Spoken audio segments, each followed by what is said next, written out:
We had a soup kitchen earlier, but I'd like to welcome you guys to QUOLA. QUOLA is Quality of Life Association. We're a nonprofit organization, and we're a house here. What you guys will probably know is the Liberty Theater. Tonight we are celebrating Black History Month, and we wanted to do a talk, and we are thankful to have Valdosta Heritage Foundation to be here tonight. And also we have an amazing speaker. I wish we had more like Mr. Al, I call him Al Willis. He is very knowledgeable when it comes to anything dealing with historical.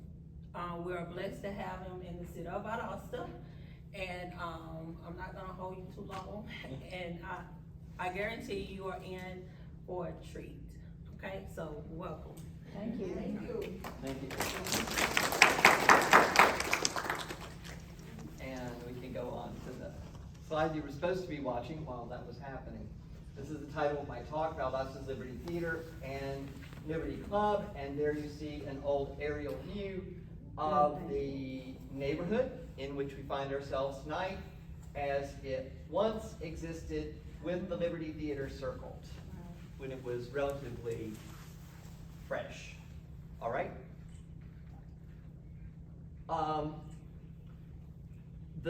Our subject is one that deals very explicitly with race and race relations in the 20th century United States.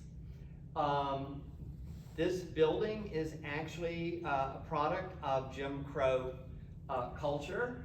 And here I've given you a kind of little, my sort of definition.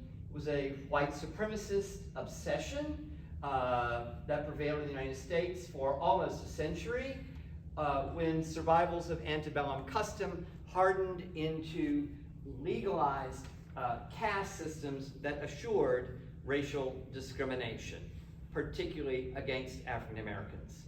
Next. We are also here in the south side of Valdosta, which originated as a racially diverse part of town, but in the 20th century, particularly beginning with the 20s, with a lot of migration from the rural areas of Lowndes County into town. The south side was the location in which a very large percentage of the African American newcomers settled, and from that time, the racial balance, so to speak, on the south side began to shift decidedly toward an African American majority. As part of this shift, South Ashley Street, the 400 block especially, but also extending into the 600 block of South Ashley Street, developed into what amounted to a quote-unquote separate but equal downtown that consisted mostly of businesses and culture institutions that were either owned by African Americans or catered to African Americans, or both. And there the little red arrow shows like where Ashley Street is situated on that aerial photograph. Next.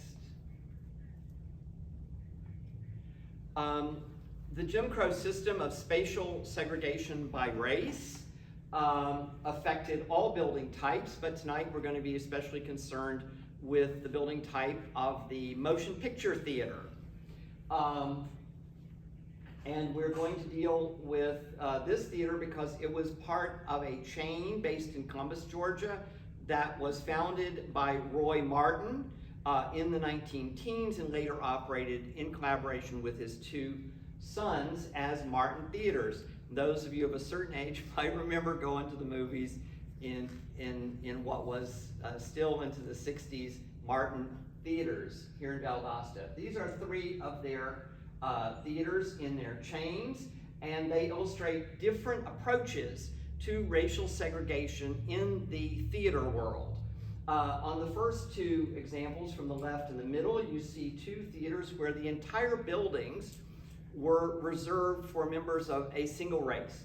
On the left, you had a theater that was reserved for African American patronage. In the middle, you have one of their Columbus theaters that was reserved for only white patronage. Another approach was to divide a single space into subspaces. This one is unusual, the Martin Theater in Opelika, Alabama, because its division was vertical. The balcony was divided by a low wall right down the middle, and African Americans were told to sit on one side, and the white patrons were told to sit on the other side of that little wall. And meanwhile, there was also a horizontal division of this theater, because on the ground floor, this was reserved only for white patrons. So those were two different approaches. Next. Beginning in 1934, Roy Martin began to substantially expand his involvement in the theater world of Valdosta with his purchase of the leases to the Ritz and the Palace Theaters. The Ritz was downtown on the corner of Patterson and Jackson Street. The Palace, whose building still stands, was just over here on near the corner of South Patterson and MLK. And then in 1938, he actually bought the Palace building, and later he acquired the Ritz Theater, you can see in the late 30s. And in 1940, he began operating this theater, and in 1941, the Dosta Theater. And that was the beginning of his little mini theater empire here in Valdosta. Next. Here you see the Palace. It was built in 1926.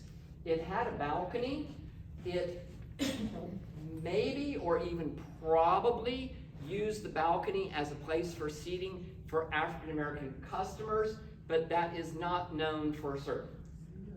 Later on, it was certainly used for the seating of African American customers. Next. And here was the Ritz. This was also built in the 1920s. It had space planned for a balcony, but that balcony was never installed in the early years of this theater. No longer exists. Next.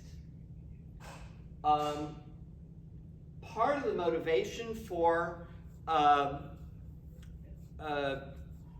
Martin's ongoing investments in Valdosta in the 1930s may be due to this article that appeared in the Motion Picture Herald in 1936. This was a magazine that was published for the use of people like Mr. Martin who were in the theater business. And in this article, they demonstrated that across the country, there was a very large sort of untapped market, African American market, for movie-going opportunities. And they were encouraging people like Martin to figure out ways, presumably by building new theaters, to tap into that market.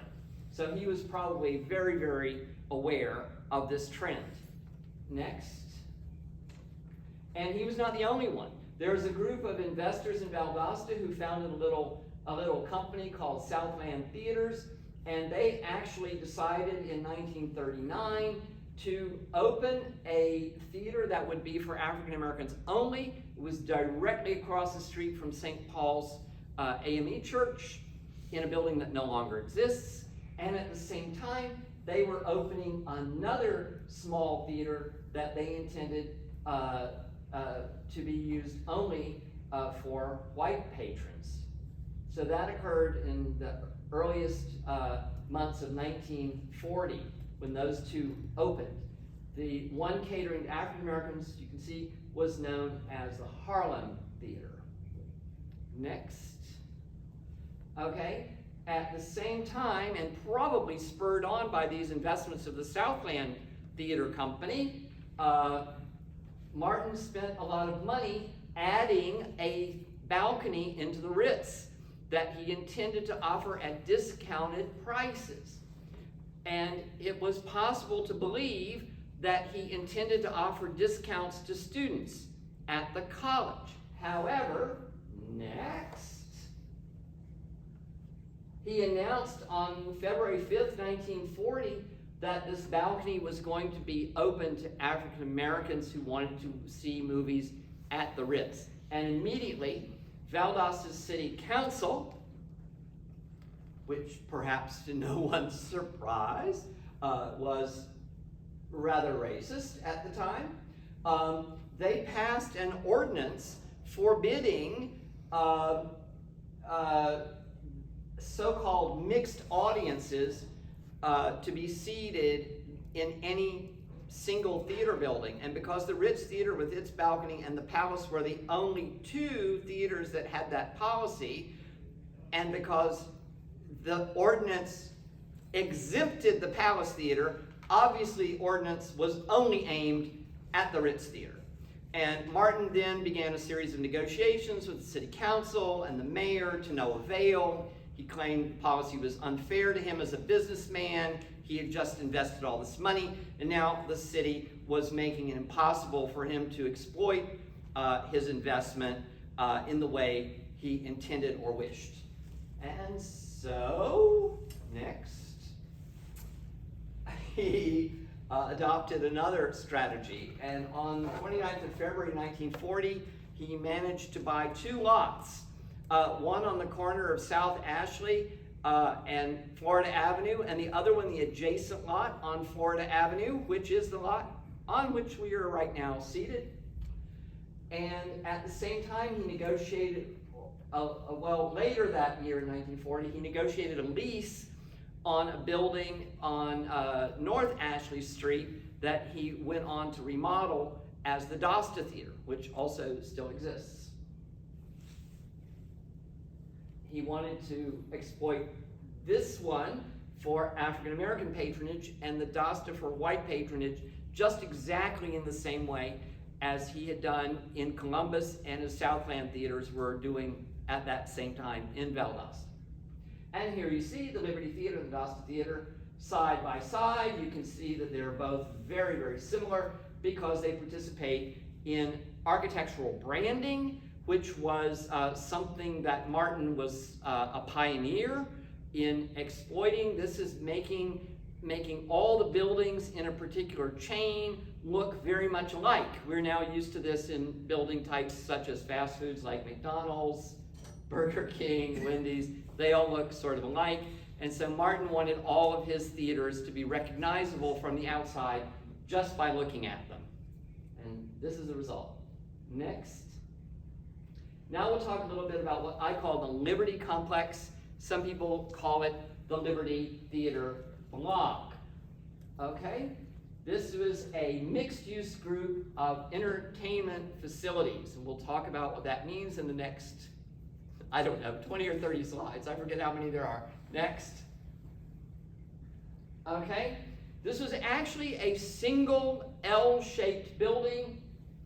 There on your left, you see an aerial view. You can see the L-shaped, a lighter colored and a darker colored roof, and then the rest you see are kind of grass and pavements, okay? And here you see a view from Florida Avenue, and there you see what was the seam between the main block, what we're in right now, which was to the western, which was the western part of the building, and the eastern wing of the building. This part was the only part of the building that had 4 brick-bearing walls running all the way around that supported its roof. So this is a freestanding part of the building. The other one only had 3 walls that hooked into this part, and those walls and the party wall, so to speak, the wall right there to your left, that brick wall, was what supported the roof of the east wing. Okay? But they were a functionally integrated whole. They were essentially a single commercial building that was exploited as a whole by the Martin interests. Next. Okay. Martin was well aware of the 20th century trend in theater construction and theater exploitation of building theaters that would have spaces other than just theater spaces. This was because if the theater failed to make money, then you lost your entire investment. And a better strategy seemed to be to include in a theater building some other kind of spaces, like business office spaces for rent or retail spaces for rent, making multi-use buildings. And that was exactly what the Royal Theater in Columbus was that Martin built, and exactly what the Ritz Theater was built in the 20s by other interests altogether. Okay, next. And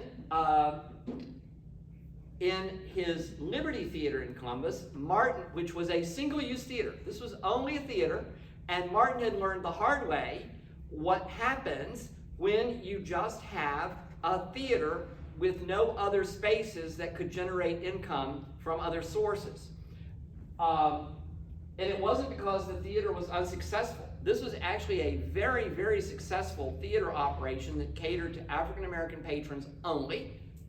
And it was located in a part of Columbus that was kind of their version of Valdosta's 400 block of South Ashley. It was kind of a separate downtown. But Martin noticed that all around it, because there were so many customers coming to see the movies, people were making money off their little candy stores and cafes and bars and newsstands and these kind of businesses, and he wasn't getting any of that profit. So when it came time to build his Liberty Theater in Valdosta, he had a different idea. Next. Okay, and this was to build what I've called the Liberty Complex, which was going to be this mixed-use facility that was going to have the theater, but it was also going to have a variety of other spaces that could be leased out and could generate income even if the theater was not successful. And it turned out not to be. But I'm getting ahead. And one of the most interesting things that the recent demolition has shown is that the lobby of the Liberty Theater, which was behind you, okay, it had this secondary entrance to one of the little retail spaces in the east wing that was probably operated as a candy store. And so you could actually stand in the lobby of the theater, and across the counter you could purchase things from the little store that was really next door. Kind of like a concession stand, right? So, very interesting discovery. Next. And I think that part of his inspiration here was he was probably very well aware of the phenomenon in Bronzeville in Chicago of the Regal Theater and the nearby Savoy Ballroom that together occupied just about a whole block, and together was just an incredibly successful African American entertainment venue that was, had movies and theatrical productions and opportunities for dancing, all sorts of things that was making a whole lot of money for the owners. And I think this was part of his inspiration. This was like world famous Regal Theater and Savoy Ballroom. Next. Okay, now we'll just talk about the Liberty Theater, the western part of the Liberty Complex. Okay? And this was a theater primarily equipped for motion picture projection, motion picture exhibition, but it also accommodated stage shows on the western side of the building near the southwestern corner. You can still see, it's blocked up, but you can still see where the stage entrance was from an alleyway. And that stage entrance led onto a small stage that was probably about 10 or 12 feet in depth, but sufficient to permit live entertainment, small orchestras, vocal performers, that kind of live entertainment could appear and did appear on the stage here at the Liberty Theater underneath the motion picture screen. Okay? And here was the announcement of the grand opening of the Liberty Theater on 22 June 1940, and the program included a Western and also a live musical performance by the Floyd Ray Orchestra, and presumably, because it was also announced that there would be a dance after the grand opening of the theater proper, and I suppose that the dance was actually next door in the Liberty Club, which we'll come to in a minute. And I suspect that Floyd Ray also played for the dance, but just a guess. Next. Okay. It became very clear, very fast, that the policy of making the Liberty a so-called colored-only theater was not working. And so by August, Martin changed the policy to make it match the admissions policy of the Palace Theater, which had proven successful.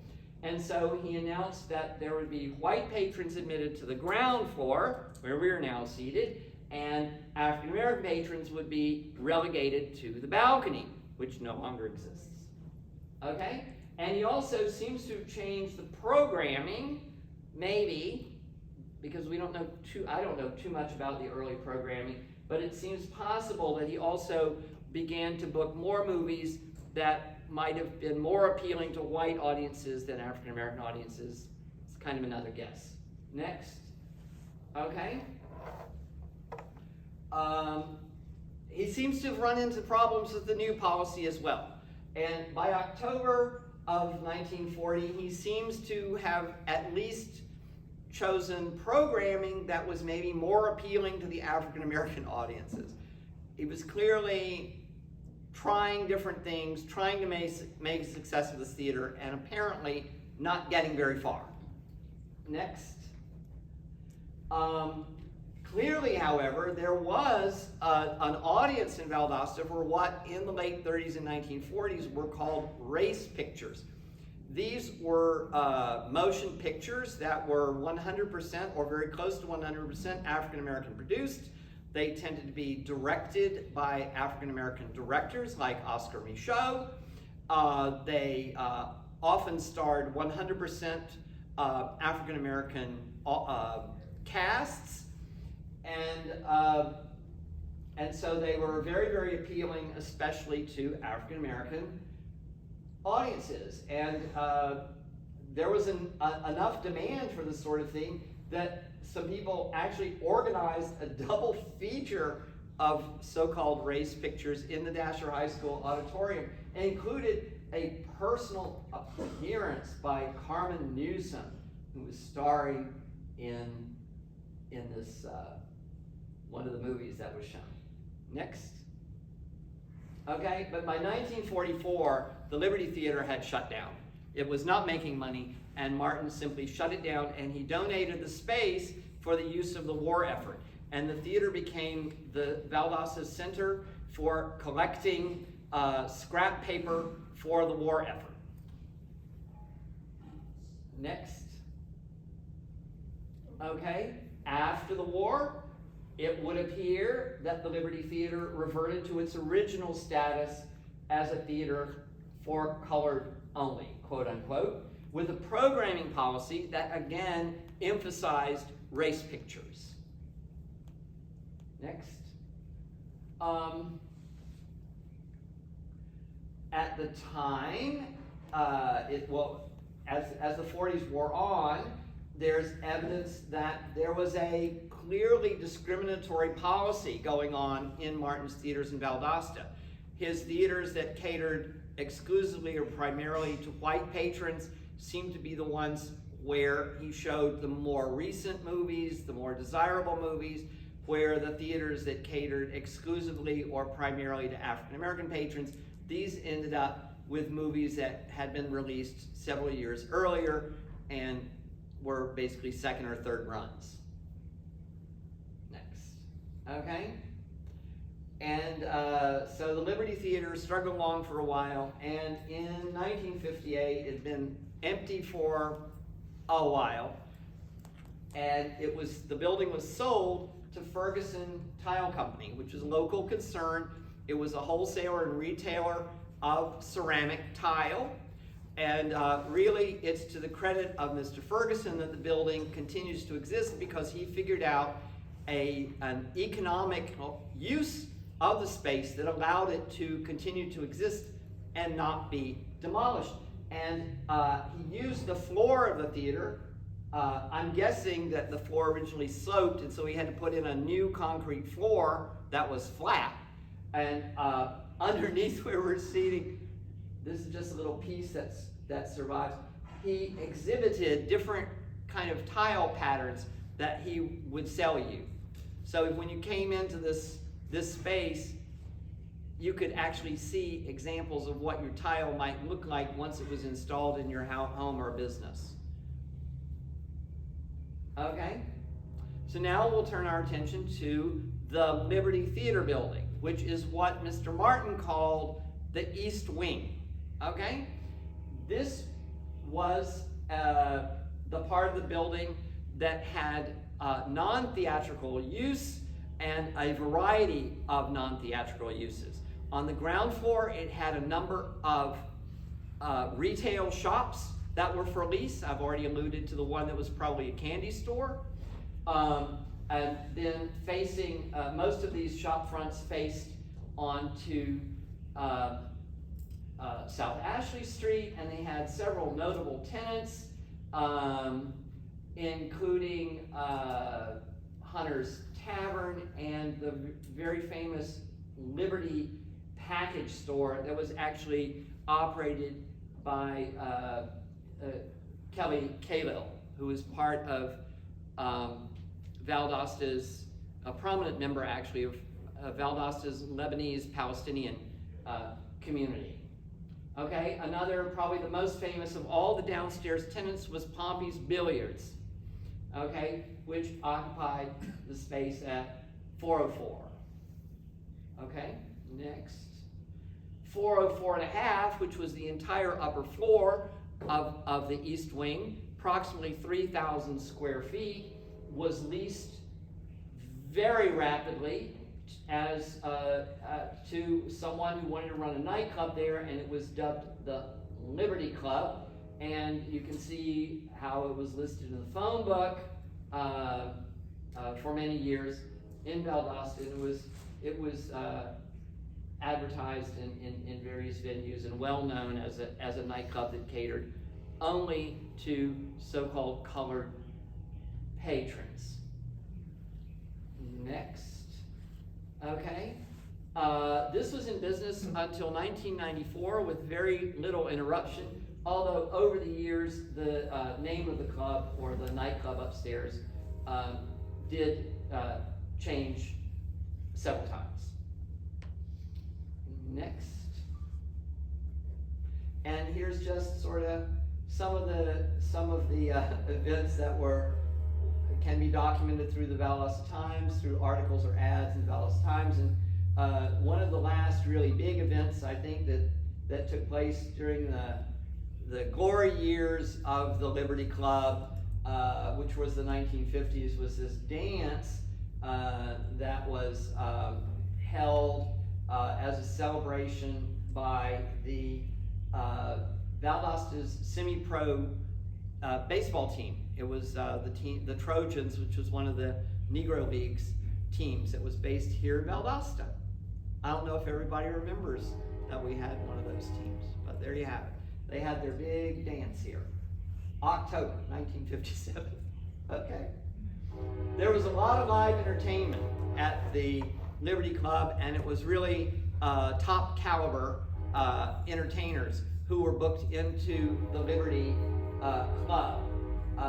There was, of course, Floyd Ray, whom I've already mentioned. There you have his little picture of his orchestra performing. Next. Hartley Toots with his vocalist, who I think actually became more famous than he did, Melrose Colbert. There you go. Also in 1940. Next. And this was Father Hines made a habit of performing at different venues around Lowndes County, and he probably or possibly played at the Liberty Club on his tour in 1941. Next. And probably the best known of the people that performed at the Liberty Club was Ella Fitzgerald, who performed here also in 1941 with Chick Webb Band.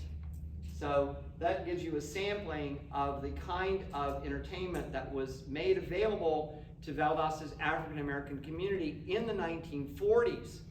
And it's worth bearing in mind that during this time of Jim Crow, the ability to go to a place like the Liberty Club that was relatively elegant and safe and interesting, and you could have, as an African American couple or person, you could have a nice time in nice surroundings where you could maybe forget your troubles for a while and listen to genuinely first-class entertainment. And I think that this experience, it's not the Jim Crow origins of the Liberty Theater, I think, that are prized memories of Valdosta's African American community. I suspect it's more the memories of the Liberty Club. Next. And here's yet another one. This was, I guess I got this one a little backwards. 1942, this was Graham Jackson, famous keyboardist. Next. Okay. Now we'll move into something I actually know about. I'm not expert on movies and music. I'm just faking it. Okay? I'm more interested in architecture. And the Liberty Theater and Liberty Theater building have been on my radar since I began studying Valdosta's architecture in a serious way about 25 years ago, because they were absolutely outstanding examples of modern architecture here in Valdosta. Next. Okay. There is very little in the way of modern architecture that was built in Valdosta prior to the end of World War II, and none of it from that period matches the sophistication of the architecture of the Liberty complex. This was likely the earliest extant, maybe I should have struck through that one, the earliest extant example of commercial modern architecture in Valdosta. And quite interestingly, all of the really early, or almost all of the really early examples are on the south side, which was really the economic engine for Valdosta prior to the 1960s. It was here on the south side. This is where people were making money, okay? And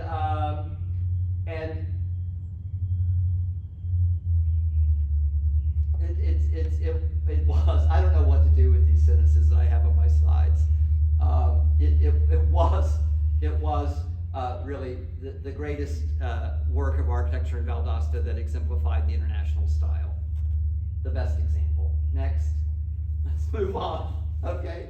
What is the international style? The international style was one of a number of expressions of modern architecture. A lot of people tend to think that modern architecture is one kind of style, but in fact, it was a collection of many different sub-styles, one of which was called the international style. What are the characteristics of the international style of modernism?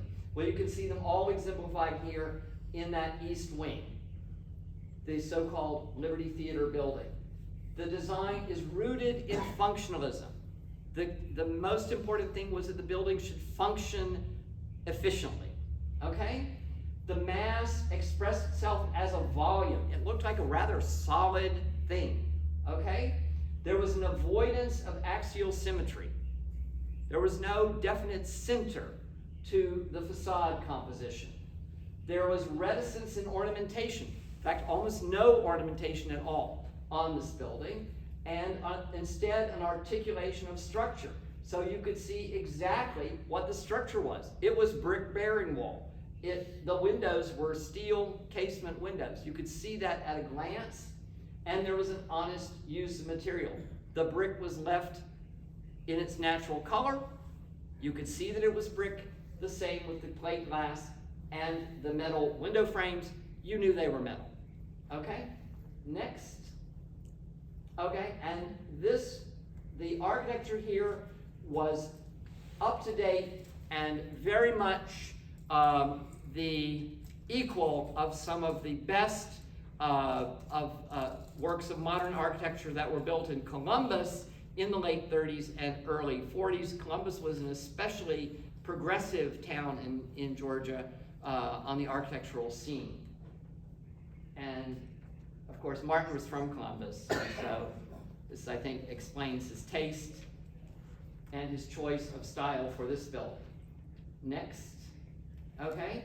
Another sub-style of modernism is known as Art Deco. This originated about 1925 and was still somewhat popular as late as the early 1950s. Art Deco modernism is somewhat, some might say, compromised. Its functionalism is balanced by formalism. The mass expresses itself as a mass, not so much as a volume. You don't have too much of a sense, because the windows are relatively small, of what is inside. There is a tolerance of axial symmetry, at least in the two upper floors. The lowermost floor, the ground floor, was asymmetrical. There was definitely a pursuit of novelty and ornamentation. It accepted ornamentation, and it preferred that the ornamentation be unusual and fresh looking. Okay? The structure was subsumed by appearance. There was not necessarily a mania for expressing the structure. You might just want to plaster over the structure and paint it, for example. And there was a very pragmatic use of materials, because they might end up being painted anyway, and you just use whatever materials seem to be most economical or most suitable for any given purpose. Art Deco. And again, this was an example quite as good as some of the examples of Art Deco in Columbus. This is another Columbus building. You see here from, I think, 1938. Still exists. Next.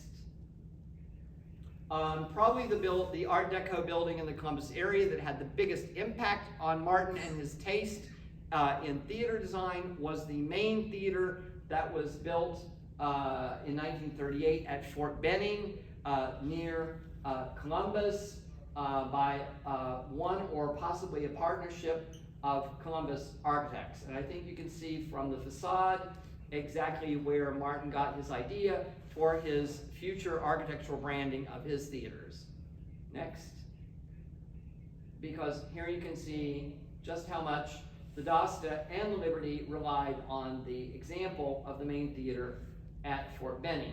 And I've made this little sketch to show you what no longer exists, my guess of how the ground level, the lobby entrance area looked originally.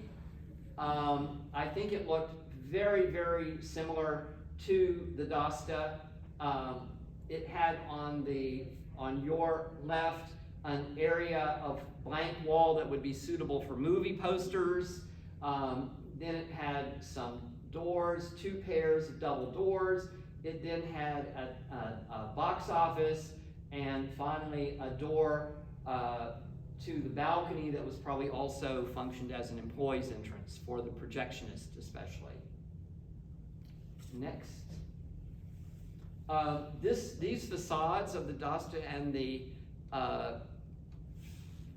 Liberty were pretty much certainly designed by a guy called Rufus Bland. He was really an interior decorator. He later called himself an architect. He was active in Columbus, and for many years was actually an employee of the Martin Theatres company, although it seems very, very likely that he was doing work for Martin Theatres before he actually became a full-time employee, which happened in 1940, okay? So just about the time of construction here. Martin in the mid-30s, and it does coincide with when Bland became active as a professional in Columbus. Martin began building across the South some very definitely modern theater facades, using modern architecture to attract attention to his theaters and therefore customers. Next. And here you see a couple of other examples. in Georgia and Alabama that were pretty much certainly designed by Rufus Bland for the Martin interests. Very much like the Valdosta and the Liberty in conception and execution. Next.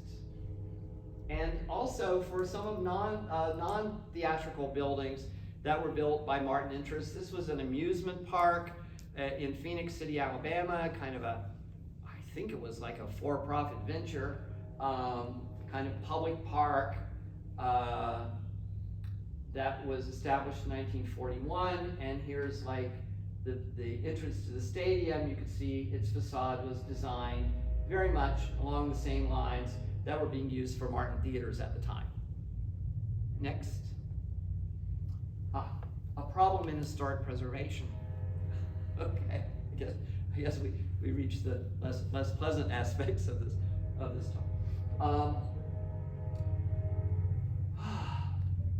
Well, as of the late 90s, the East Wing existed only as a shell because it had been severely damaged by a fire. And meantime, the main block, the western part of the building, stood vacant, and there was no very obvious economic use for the space where we're now seated. Should we take a little bit of a break while the train goes by? I'm not sure I can compete. But anyway, and although both of these structures were historically valuable to Valdosta and even the United States, as we'll see, as well as to the state of Georgia, as we'll see, their association with the Jim Crow era compromised their appeal to a lot of people who might otherwise have been interested in the preservation of such structures. This was a problem that was not unique to Valdosta. This was a problem being preoccupied historic preservationists across the country of what do you do with buildings that have unpleasant associations. For example, the housing that had been created for enslaved persons before the war, or prisons, or Jim Crow theaters. It was hard to make a case for how these could be interpreted properly for educational purposes, and it was hard to get people to spend a lot of money on these buildings that many people would have just preferred should disappear. Okay? Next. Nevertheless, in 1990, both of these buildings, they were perceived as separate buildings. I guess that's one measure of the success of the architecture. But they were perceived to be separate buildings, and they were noticed in a survey of historic resources existing in Georgia at that time. And here you see the listing as it was later transformed into a searchable database, which you can consult yourself if you dare on the internet. I don't think it's particularly user-friendly, but it's designed to be used not only by members of the public, but especially by public officials in localities and counties across Georgia, so that they can inform themselves about the historical value of structures in their jurisdictions when it comes to making decisions that might affect them. Next. And there were some people in Valdosta who, regardless or possibly because of the interests that buildings of the Jim Crow era have, they are important documents of an important era, even if it was an unpleasant era in United States history.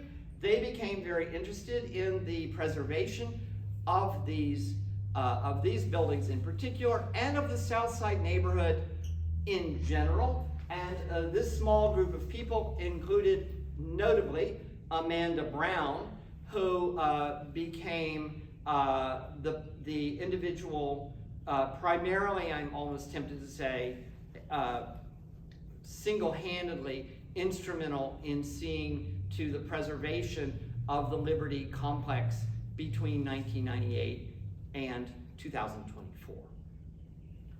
Okay, and well, if we go back, you can see that this group managed to get the South Side Historic District established on the National Register, which meant that the Secretary of the Interior, the government of the United States, recognized the value of this entire neighborhood, including the Liberty Theater, which was one of the so-called contributing buildings that was singled out as one of the reasons justifying the establishment of the Southside Historic District. Okay, this happened in 2007. And another very, very interesting note that appears in the nomination for the Southside Historic District, which amounts to a federal finding of fact, is that the construction of the James Beck overpass in 1980 to 81 divided the neighborhood and brought about the destruction of many buildings in its path, eliminated many businesses, etc., and ultimately resulted in a very extensive economic degradation of numerous blocks on either side of the overpass, which remain to this day extremely difficult to redevelop for any kind of profit-making activity. So there you have a federal finding of fact. We don't see this every day, do we? Perhaps not. Next. And here you see the Beck overpass, and here you see how it affected the Liberty Theater in particular. It essentially isolated the Liberty complex in a sea of nothingness, okay? Whereas it had originally been built and intended to be part of a streetscape that not only went across Florida Avenue, was the complement of another streetscape on the north side of Florida Avenue, and which turned the corner and became part of a streetscape on South Ashley Street that again had another complement across on the east side of that same block. Okay? And it was part of an entire neighborhood, but from 1981, it was just kind of isolated and to a certain extent took on a false presence within a space that had theretofore never existed. Next. Okay. Nevertheless, the state of Georgia kept an eye on this building, and in 2016, the state conducted a comprehensive surveys of all the theaters that were still standing across Georgia. And you can see that the Liberty Theater, which was still thought of as a separate building, it got listed here in 2016 in this survey of historic resources. Okay? Next. So, we will talk about the opportunity in historic preservation that was presented by this complex, but later lost. Next. So in 1998, the Quality of Life Association, which was founded and led by Amanda Brown, acquired both the parcel on the corner that had the shell of the Liberty Theater building standing on it, and this parcel which had the Liberty Theater proper still standing on it, although it was in pretty rough shape by then as well. Next, and in 2021, QUOLA engaged Ellis Rickett Associates Architects distinguished firm here in Valdosta to remodel the theater part of the building into the situation in which you see it tonight. Next. Okay? And so what was the opportunity here? Well, the opportunity, you know, by the 2000s, people had sort of resolved their issues with architecture of the Jim Crow era. People had figured out ways where buildings from the Jim Crow era could be presented in a fair manner to the general public that neither celebrated them nor portrayed them as 100% evil, that could embody good memories for certain parts of the population. Anyhow, what people realized they had here in Valdosta was a purpose-built and architecturally distinguished urban entertainment complex. I don't really know of another one in Georgia from this period, but I don't know every building in Georgia. And if somebody can point out another one to me, I would be sincerely grateful. Okay? It was significant to Georgia's business history because of its association with the Martin Theaters chains, which was one of America's leading theatrical exhibition businesses. Okay? And it was important to American social history because of its involvement with the movies, which have always been very influential in 20th century United States. Okay? And it belonged to African American cultural history during the Jim Crow period because of its association with all of these first-class, top-rated African American entertainers who were performing for Valdosta audiences, especially during the 1940s, but even later. And second of all, it was one of the two cultural and physical anchors of the southern division of Valdosta's downtown, which in the 40s, 50s, and into the 60s was kind of perceived by the locals as Valdosta's black downtown. Rightly or wrong. Next. Okay? And above and beyond that, it was a functionally and architecturally matched pair of modern buildings that not only exemplified the architecture of spatial segregation that was significant in documenting how Jim Crow worked during the mid-20th century in Georgia, and therefore had a strong potential to become a draw for heritage tourism, but they were also just great pieces of modern architecture that related to each other. Next. And finally, they were great examples of adaptive reuse. QUOLA had offered the city of Valdosta a wonderful example of how you could actually find a use for a building that was historically important, but was situated in a economically very unpromising part of town because of the overpass, and yet it could function in ways that were beneficial to the Valdosta community. And among the different ways that it has proven itself beneficial over the years, most recently has been its hosting of the Lowndes County Soup Kitchen. Go. Next. Okay.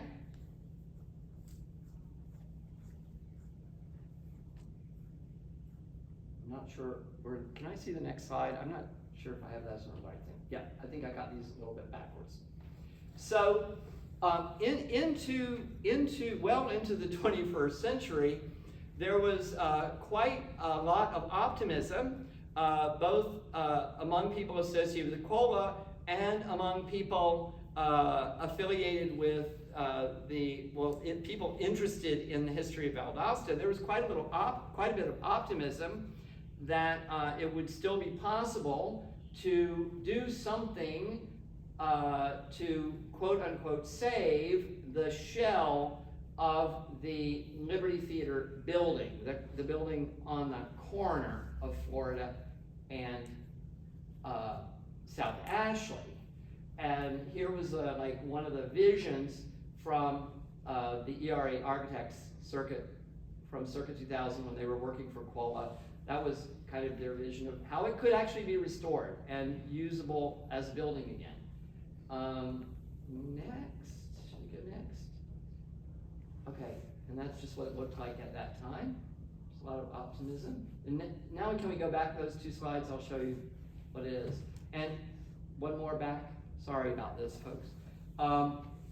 So part of this optimism was inspired by this particular entry in the Valdosta's downtown master plan. I think this is from 2010, okay, in which you can see a listing there, made kind of a little red arrow there at the bottom, okay, in which the city went on record as intending to work with QUOLA to continue rehabilitation of the historic Liberty Theater block, which of course meant this part of the block as well as the east wing next door. So now we can skip ahead. Sorry for getting these out of order. And there was even some interest in the possibilities offered by the shell for being stabilized and used as an outdoor gathering space, as had happened in a number of situations, including notably this one in Alabama, which had been a theater that burned out, and it became a public gathering space that just preserved what the fire left intact of the theater. There was a similar situation in Mississippi, and I'm blanking on the name of the town, where they had another theater that only existed now as a shell. It became an outdoor blues music venue that helps to attract tourists to this area. So there were people who really were pretty optimistic about the uses to which that shell could be put if stabilized, both as a potentially an interior space, but also as a potential outdoor space. Next. Okay. And, I was going to tell you. Well, no, we got to go back. There we go. Okay. And then everybody was kind of holding their breath there at the end of August, because apparently there were some pessimists here in Valdosta that thought the hurricane was going to get it. But it did not.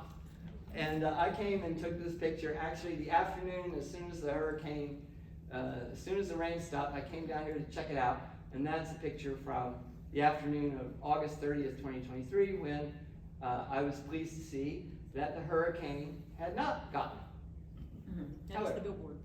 Huh? The billboard did not survive. Yes.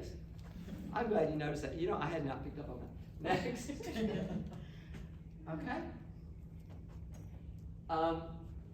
But, you know, what hurricanes don't get, people do. And so now we come to 24th of January, 2024, when the building did disappear. Next. This is the announcement that appeared on that same day, on that same morning, issued by the city of Valdosta, justifying the demolition and calling attention to the city's next concern for the safety and well-being of the community. Next. Next. Next. Next. And next. And a gun. Perhaps another. And among the casualties of this demolition was actually a work of art that was not part of the building. It was just a furnishing of the exterior of the building, a gift to the street, so to speak. But this work was mutilated and destroyed by the demolition process. Next. some concluding remarks. Next.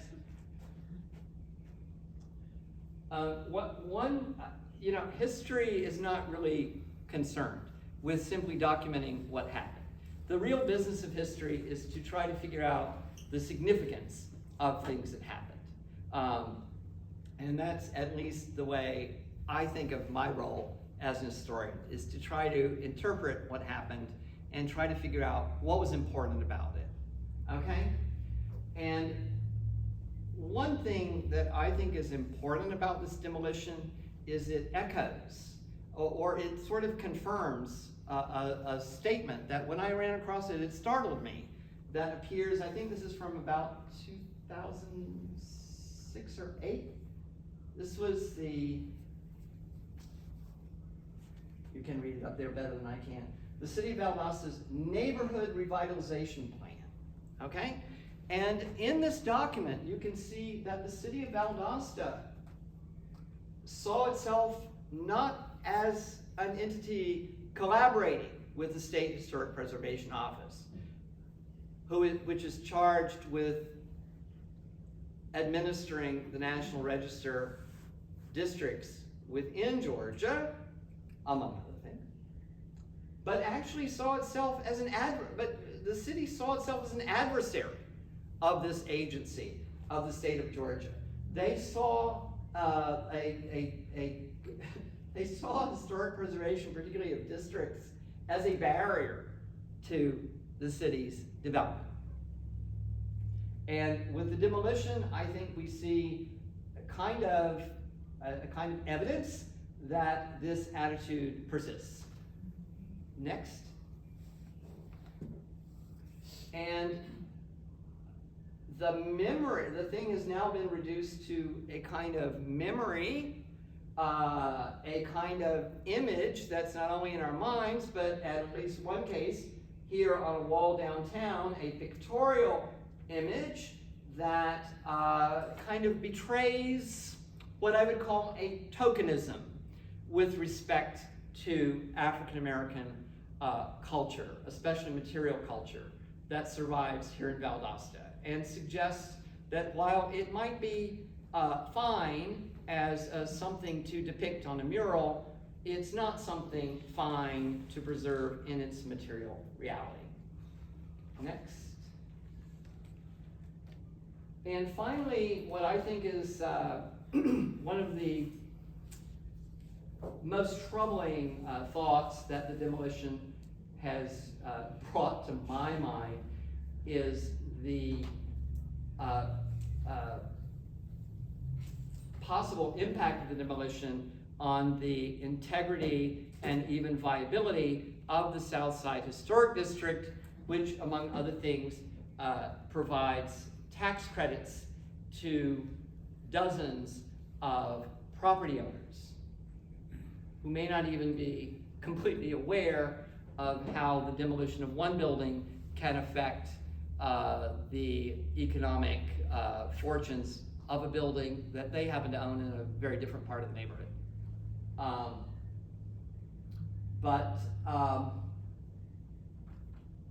What you see here, and I can't remember if I have more in the next slide or if I should talk about it here. Can we go briefly forward? No, go to the next back. Okay. So the troubling thing about it is because of the isolation of the Liberty block, okay, within the Florida Avenue streetscape, okay, a big part of the justification for including this block or the components of this block as a contributor to the Southside District was the fact that the piece of it on the corner linked the theater to the streetscape of South Ashley Street that had a much larger percentage of its historical fabric surviving. And now that the link, the physical link and the visual link between the theater that still remains standing and what remains standing on South Ashley Street has been severed, has been destroyed, it seems to me that there's much less justification for continuing to include the theater as a contributing structure. And I think that anyone involved in historic preservation in Valdosta would be very naive to think that this question is not already being scrutinized in Atlanta and possibly in Washington. Next. And I thank you for listening.